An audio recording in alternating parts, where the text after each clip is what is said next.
Assalamualaikum warahmatullahi wabarakatuh. Perkenalkan, nama saya Bagus Seto Wiguna dengan nomor induk mahasiswa 205206555 dari Teknik Elektro Universitas Muhammadiyah Ponorogo. Di sini saya akan mempresentasikan hasil makalah saya yang berjudul Sejarah dan Perkembangan Telekomunikasi. Pertama-tama, marilah kita panjatkan puji syukur kehadirat Allah Subhanahu wa Ta'ala yang telah memberikan rahmat dan hidayahnya serta saya dapat menyelesaikan tugas makalah yang berjudul Sejarah dan Perkembangan Telekomunikasi ini dengan tepat pada waktunya. Adapun tujuan dari penulisan dari makalah ini adalah untuk memenuhi tugas dari Bapak Didik Rianto, S.Tik M.Com pada mata kuliah Sistem Telekomunikasi. Baik, mari kita jelaskan makalah saya ini. Sebagai makhluk sosial, manusia ingin selalu berhubungan dengan sesamanya. Hubungan itu terjalin melalui proses komunikasi berbincang-bincang, berkirim surat, ataupun menelepon, merupakan bentuk-bentuk komunikasi. Melakukan komunikasi berarti melakukan pertukaran informasi. Kentong dan lonceng adalah contoh peralatan komunikasi tradisional. Dengan berjalannya waktu, peralatan komunikasi tradisional mulai tergeser perannya. Kini, kecepatan penyampaian dan ketepatan informasi menjadi bagian yang selalu dikehendaki dalam sistem komunikasi kita.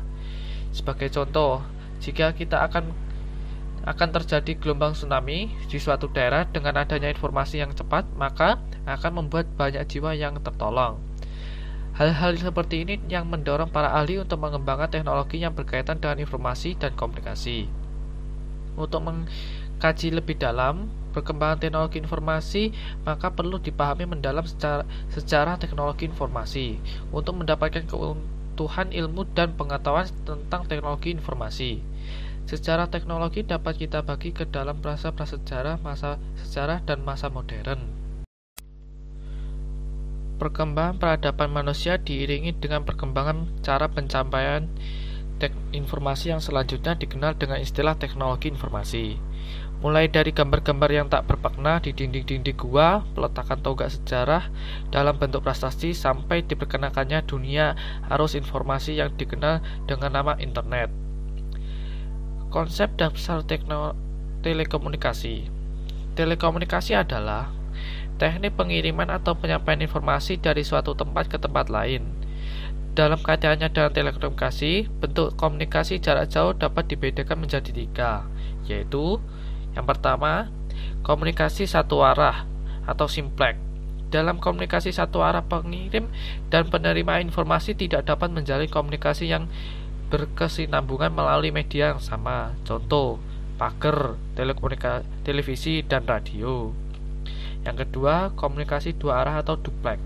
Dalam komunikasi dua arah, pengirim dan penerima informasi dapat menjalin komunikasi yang berkesinambungan melalui media yang sama, contoh telepon dan VoIP. Yang ketiga ada komunikasi semi dua arah atau half duplex. Dalam komunikasi semi dua arah, pengirim dan penerima informasi berkomunikasi secara bergantian namun tetap berkesinambungan, contoh fax dan chatroom. Ada pendapat lain mengatakan bahwa telekomunikasi adalah semua cara untuk menyampaikan atau menyebarluaskan berita dan informasi.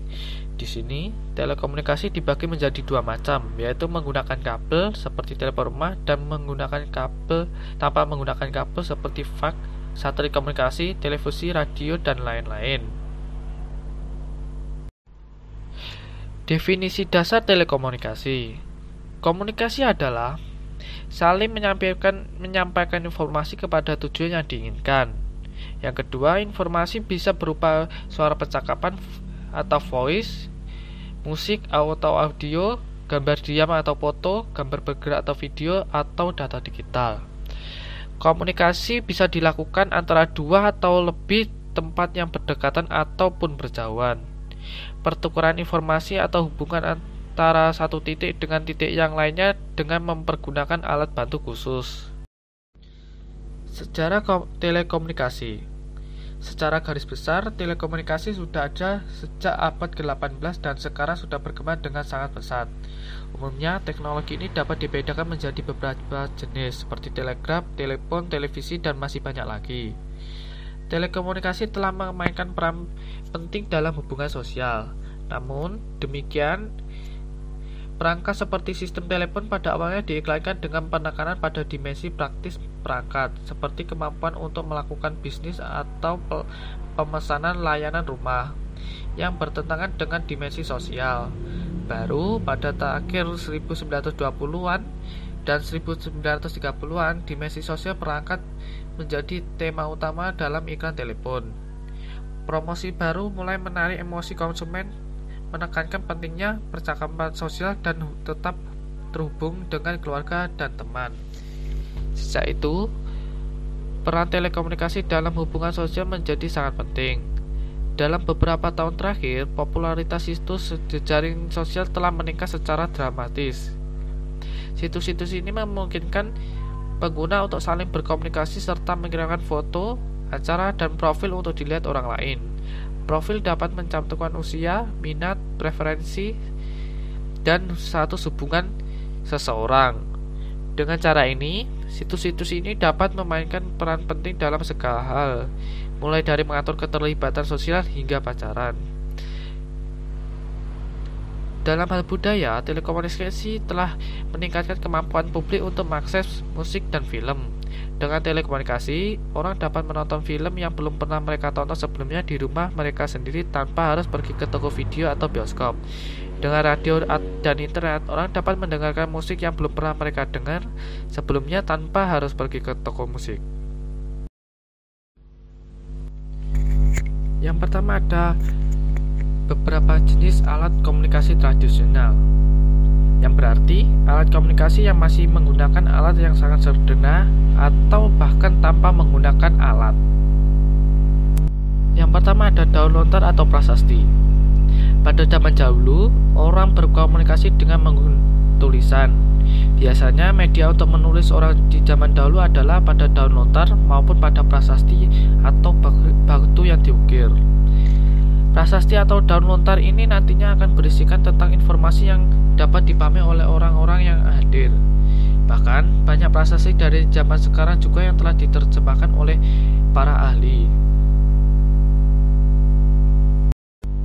Yang kedua ada lonceng dan kentongan.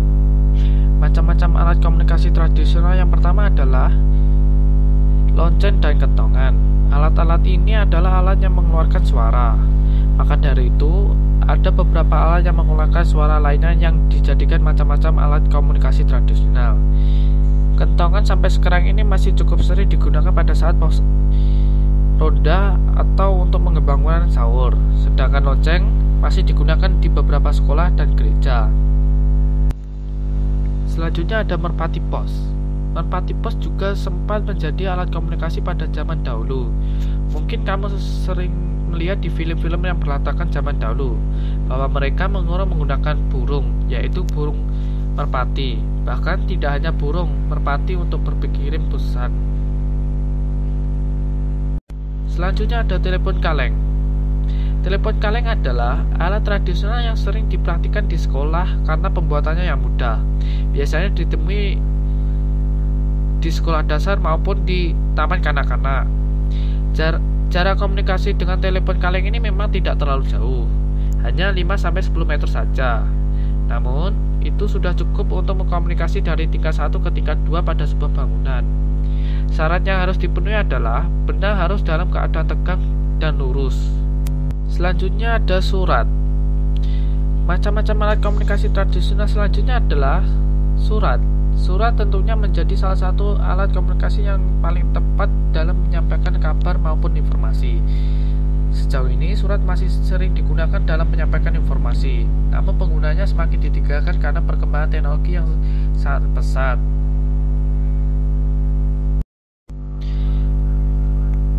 Telegraf merupakan alat komunikasi yang menggunakan peralatan listrik untuk mengirim dan menerima sinyal sesuai kode dalam bentuk pulsa listrik. Kabel-kabel tembaga yang terdapat di dalamnya berfungsi untuk mengirim sinyal jarak jauh.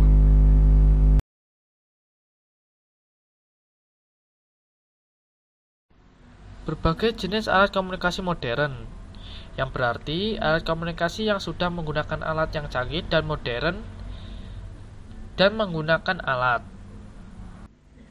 Yang pertama ada telepon kabel.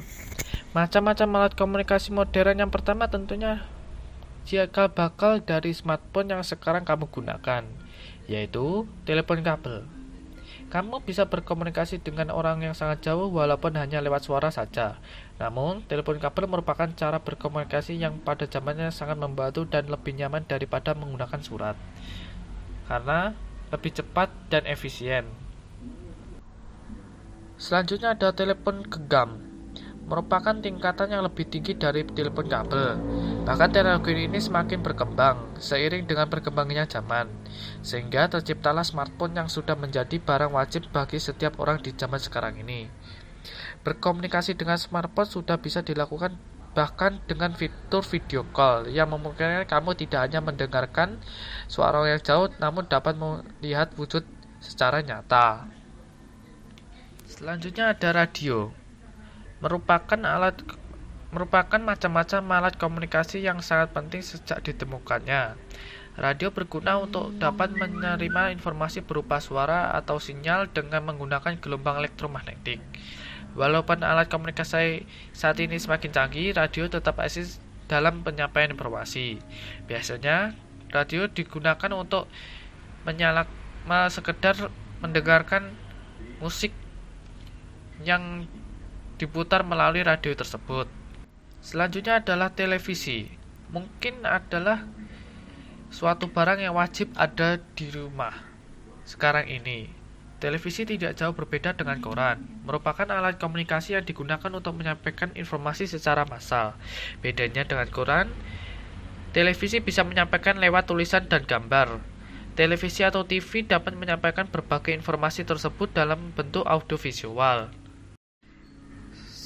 Dan yang terakhir adalah komputer. Mungkin merupakan macam-macam alat komunikasi modern yang sekarang sudah menjadi kebutuhan pokok seperti smartphone. Bahkan, tidak hanya untuk alat komunikasi, komputer memiliki berbagai fungsi lainnya yang dapat menunjang kehidupan manusia. Kesimpulannya, telekomunikasi adalah teknik pengiriman atau penyampaian informasi dari suatu tempat ke tempat lain. Secara garis besar, telekomunikasi sudah ada sejak abad ke-18 dan sampai sekarang sudah berkembang dengan sangat pesat. Umumnya teknologi ini dapat dibedakan menjadi beberapa jenis, seperti telegraf, telepon, televisi, dan masih banyak lagi. Alat komunikasi ini digunakan untuk menyerbakan dan menyampaikan informasi, baik itu informasi kepada satu orang saja atau kepada banyak orang saja. Beberapa dari mereka tidak hanya bekerja untuk menyampaikan pesan, namun juga dapat menghasilkan informasi. Perkembangan teknologi komunikasi sangat menyenangkan disimak dari perkembangannya dari masa lalu hingga masa modern sekarang ini. Semoga materi di dalam makalah ini bisa dimanfaatkan dalam kehidupan kita tentang sejarah telekomunikasi, perkembangan telekomunikasi, dan apa saja yang termasuk media telekomunikasi serta beberapa materi lainnya. Sekian penjelasan dari saya. Bila ada kurang dan lebihnya, saya mohon maaf. Wassalamualaikum warahmatullahi wabarakatuh.